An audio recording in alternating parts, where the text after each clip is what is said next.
ഇതേ രീതിയിൽ ഉള്ള വാദഗതി ഉയർത്തുമ്പോൾ തന്നെയും നാദാപുരം മേഖലയിൽ രാഷ്ട്രീയ പാർട്ടികൾ പ്രകടനം നടത്തുമ്പോൾ സാമൂഹ്യ ദ്രോഹികൾ രണ്ട് പാർട്ടിയിലും പ്രധാനപ്പെട്ട പാർട്ടിയായ CPM-ലും ലീഗിലും കയറി പ്രക്ഷുബ്ധമായ രംഗങ്ങൾ സൃഷ്ടിക്കുകയും അത് പിന്നീട് ഒരു കലാപത്തിലേക്ക് വഴുതി മാറുകയും ചെയ്യുന്ന ഒരവസ്ഥ അടുത്ത കാലത്തായി വളർന്നു വന്നിട്ടുണ്ട്.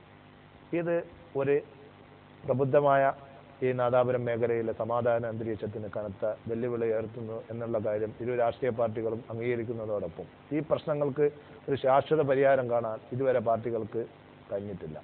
ആ സമീപനത്തെ എങ്ങനെയാണ് താങ്കൾ വിലയിരുത്തുന്നത്? ഇവിടെ ഇത്തരം വിഷയങ്ങളുണ്ടാകുമ്പോൾ നമ്മൾ വളരെയധികം ശ്രദ്ധിക്കേണ്ടതായിട്ടുണ്ട്. ഇപ്പോൾ പ്രകടനം നടത്തുന്ന അവസരത്തിൽ, മീറ്റിംഗ് ചെയ്യുന്ന അവസരത്തിലെല്ലാം നമ്മൾ മുൻകൂട്ടി ഇത്തരം പ്രശ്നങ്ങൾ ഉണ്ടാവും എന്ന് കാണണം. ആ നിലക്ക് വളരെ കരുതലോട് കൂടിയിട്ടായിരിക്കണം രാഷ്ട്രീയ പാർട്ടിക്കാർ അവരുടെ പ്രകടനങ്ങളും മീറ്റിങ്ങുകളെല്ലാം പരിപാടികളെല്ലാം സംഘടിപ്പിക്കേണ്ടത് എന്നുള്ളതാണ് എൻ്റെ അഭിപ്രായം. ഇക്കഴിഞ്ഞ ഒക്ടോബറിലെ കലാപത്തിന് ശേഷം നാദാപുരം മേഖലയിലേക്ക് നേതാക്കന്മാരുടെ കുത്തൊഴുക്കായിരുന്നു. CPM-ന്റെ ഭാഗത്തു നിന്ന് LDF സംസ്ഥാന കൺവീനർ വൈക്കം വിശ്വൻ, UDF-ന്റെ ഭാഗത്തു നിന്ന് ഉമ്മൻചാണ്ടി, കുഞ്ഞാലിക്കുട്ടി, മുല്ലപ്പള്ളി രാമചന്ദ്രൻ, മന്ത്രി ബിനോയ് തുടങ്ങിയ നേതാക്കന്മാരുടെ നീണ്ട നിര തന്നെ നാദാപുരം കല്ലാച്ചി ഭാഗങ്ങൾ സന്ദർശിക്കുകയുണ്ടായി. എല്ലാവരും ഒറ്റക്കെട്ടായി ആവശ്യപ്പെട്ട ഒരു കാര്യമുണ്ടായിരുന്നു.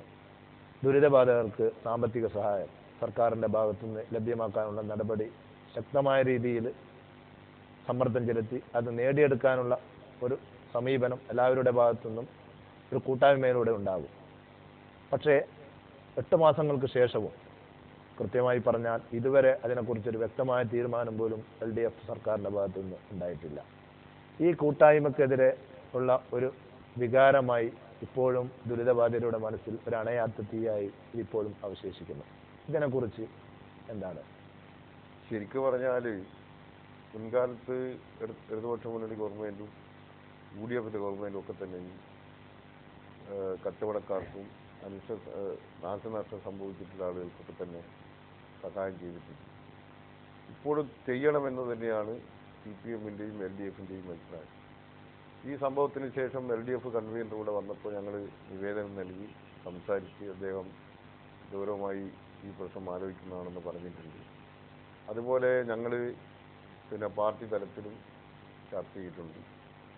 പക്ഷേ ഗവൺമെൻറ് ഈ വിഷയത്തിൽ ഈ നാശനഷ്ടം സംഭവിച്ച ആളുകൾക്ക് സാമ്പത്തിക സഹായം തരണം എന്നുള്ള വിഷയത്തിൽ ഇതുവരെയും ഒരു തീരുമാനം എടുത്തിട്ടില്ല. അതുകൊണ്ട് ഗവൺമെൻറ് കൊടുക്കണമെന്ന് തന്നെയാണ് CPM-ന്റെയും LDF-ന്റെ അഭിപ്രായം. ഇനിയും ഞങ്ങൾ ആ തരത്തിലുള്ള ചില സമ്മർദ്ദങ്ങൾ ഗവൺമെൻറ്റിൽ ചെയ്യുന്നതായി. സ്ഥലം MLA കൂടിയായ മന്ത്രി ബിനോയ് വിശ്വം ക്യാബിനറ്റിൽ ഉണ്ടായിരുന്നിട്ടും ഈ ഒരു ആവശ്യം അംഗീകരിക്കാൻ കഴിയാത്തത് മന്ത്രി എന്ന നിലയിൽ അദ്ദേഹത്തിൻ്റെ വീഴ്ച തന്നെയല്ല. ഇതിപ്പോൾ ഗവൺമെൻറ് ഒരു മന്ത്രിയല്ലല്ലോ ഇത് കാര്യങ്ങൾ ചെയ്യുന്നത്. ഗവൺമെൻറ് മൊത്തത്തിൽ ക്യാബിനറ്റ് അങ്ങനെ കൊടുക്കണമെന്നൊരു തീരുമാനം എടുത്തിട്ടില്ല. അല്ലാതെ അദ്ദേഹം വളരെയധികം സമ്മർദ്ദം ചെലുത്തിയിട്ടുണ്ട്. അതെനിക്കറിയാവുന്ന കാര്യമാണ്. എന്തുകൊണ്ടോന്നറിയില്ല ഗവൺമെൻറ് ഇത്തരം പ്രശ്നങ്ങളിൽ നാശനഷ്ടം സംഭവിച്ചവർക്ക് കൊടുക്കുന്നതിന് ഗവൺമെൻറ്റിൻ്റെ വിയോജിപ്പ് എന്തുകൊണ്ടാണെന്ന് മനസ്സിലായിട്ട് ഞങ്ങളത് പറ്റി ആലോചിച്ചുകൊണ്ടിരിക്കുക. നാദാപുരം നിയോജക മണ്ഡലത്തിൽ മന്ത്രി ബിനോയ് വിശ്വത്തോടൊപ്പം നമുക്കറിയാം പ്രദേശവാസിയായ ഒരാൾ കൂടി മന്ത്രിയായിട്ടുണ്ട്, വൈദ്യുത വകുപ്പ് മന്ത്രി AK ബാലൻ. നാദാപുരം നിയോജക മണ്ഡലത്തിൽ ഒരുപാട് വികസന കാര്യങ്ങൾ മന്ത്രി AK ബാലൻ മുഖാന്തരം ചെയ്തിട്ടുണ്ട്. പലപ്പോഴും ഈ വികസന നേട്ടങ്ങൾ CPM എണ്ണിപ്പറയാറുമുണ്ട്. ഈ വികസന നേട്ടങ്ങൾ എണ്ണിപ്പറയുന്നതോടൊപ്പം LDF-ലെ ഈ CPI-ക്കെതിരെ നടത്തുന്ന ഒളിയമ്പുകൾ പലപ്പോഴും നാദാപുരം നിയോജക മണ്ഡലം അടുത്ത തവണ നിയമസഭാ തെരഞ്ഞെടുപ്പിൽ ആ സീറ്റ് CPM-ന് കിട്ടാൻ വേണ്ടിയുള്ള ഒരു പിടിവള്ളിയായി ഉപയോഗിച്ചേക്കാം എന്നൊരു ധ്വനി പൊതുവെ പരന്നിട്ടുണ്ട്. ഇതിനെക്കുറിച്ച് LDF-ന്റെ നിയോജക മണ്ഡലം കൺവീനർ എന്ന നിലക്ക് താങ്കൾ എങ്ങനെയാണ് വിലയിരുത്തുന്നത്? നിയോജക മണ്ഡലം CPM-ന് കിട്ടാൻ ഒളിയമ്പ് പ്രയോഗിക്കേണ്ട ഒരു ആവശ്യമൊന്നുമില്ല. കാരണം അത് LDF ചർച്ച ചെയ്തിട്ടാണ്, സംസ്ഥാന കമ്മിറ്റി ചർച്ച ചെയ്തിട്ടാണ് ഏത് നിയോജക മണ്ഡലത്തിൽ ആര് മത്സരിക്കണം എന്ന് തീരുമാനിച്ചത്. CPM ആയാലും CPI ആയാലും ഇവിടെ മത്സരിക്കുന്നത് LDF എന്നുള്ള നിലക്ക് തന്നെയാണ്. അതിൻ്റെ ഒളിവ് അമ്പൊന്നും ആവശ്യം ഉണ്ടെന്ന് തോന്നുന്നില്ല.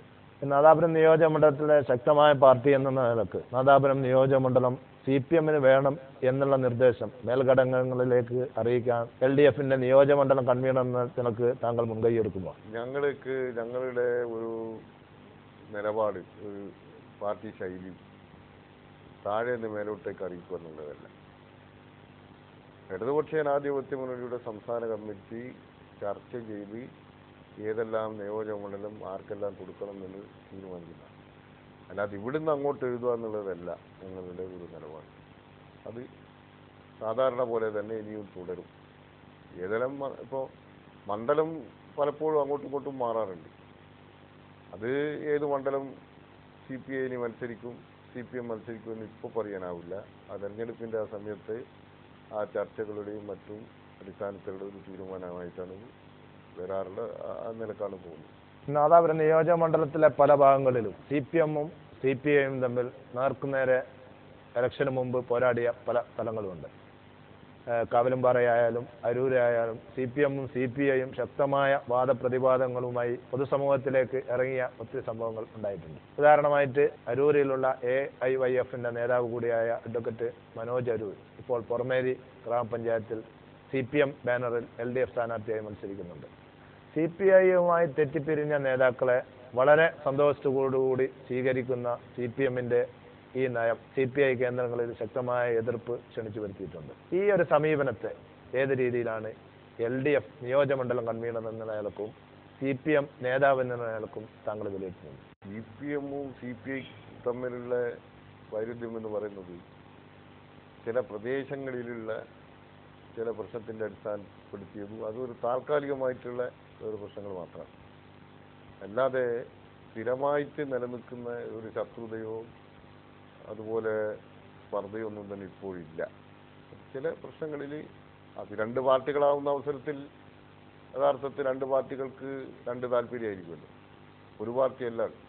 അപ്പം അത്തരത്തിലുള്ള ചില പ്രശ്നങ്ങൾ ഉണ്ടാകുന്നതല്ലാതെ ഒരു സ്ഥിരമായിട്ടുള്ള ഒരു സംഘർഷമൊന്നും ഇപ്പോൾ നിലനിൽക്കുന്നില്ല.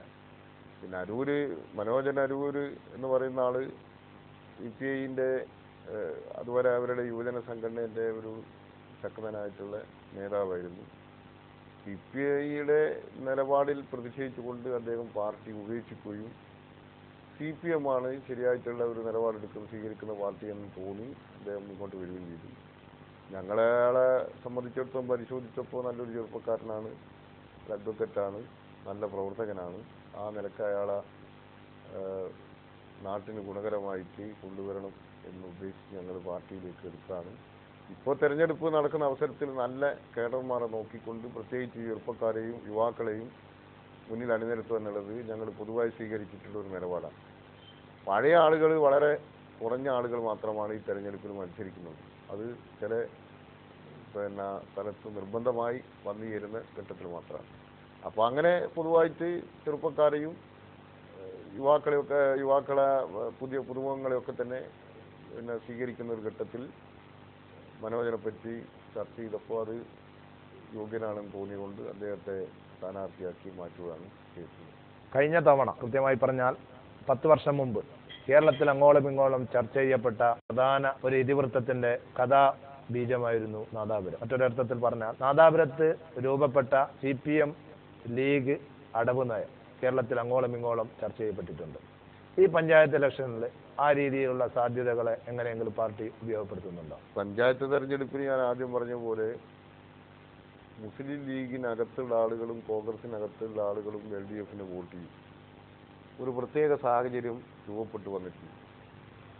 ആ പാർട്ടിക്കകത്തുള്ള അടിയൊഴുക്കുകളും മുന്നണി ബന്ധത്തിലുള്ള പ്രശ്നങ്ങളൊക്കെ തന്നെയും വന്നു ചേർന്നിട്ട് അതൊക്കെ തന്നെ LDF-ന് ഗുണകരമായി ഭവിക്കുമെന്നല്ലാതെ ഒരു പ്രത്യേക തരത്തിലുള്ള UDF-നകത്തുള്ള പാർട്ടികളെ മാറ്റിയിട്ട് LDF-നകത്ത് കൊണ്ടുവരുവാനോ മറ്റുള്ള രീതിയിലുള്ള പ്രവർത്തനങ്ങളൊന്നും LDF-നെ സംബന്ധിച്ചിടത്തോളം ഞങ്ങൾ നടത്തിയില്ല, ഞങ്ങൾ ഉദ്ദേശിക്കുന്നില്ല. നിയോജക മണ്ഡലത്തിലെ CPM-ന്റെ കരുത്തനായ ഒരു നേതാവായിരുന്നു മരണപ്പെട്ടു പോയ ഏക്കനാർ. ആ ഏക്കനാരന്റെ മരണത്തിന് ശേഷം CPM ഒരു നേതൃശൂന്യത അനുഭവപ്പെടുന്നു എന്നുള്ളൊരു വാദഗതി വിവിധ കോണുകളിൽ നിന്ന് പറഞ്ഞിട്ടുണ്ട്. അതിനെക്കുറിച്ച് എങ്ങനെയാണ് താങ്കൾ വിലയിരുത്തുന്നത്? ഞങ്ങൾ കമ്മ്യൂണിസ്റ്റുകാരെ സംബന്ധിച്ചിടത്തോളം ഒരു കൂട്ടായ നേതൃത്വത്തിൻ്റെ ഭാഗമാണ്.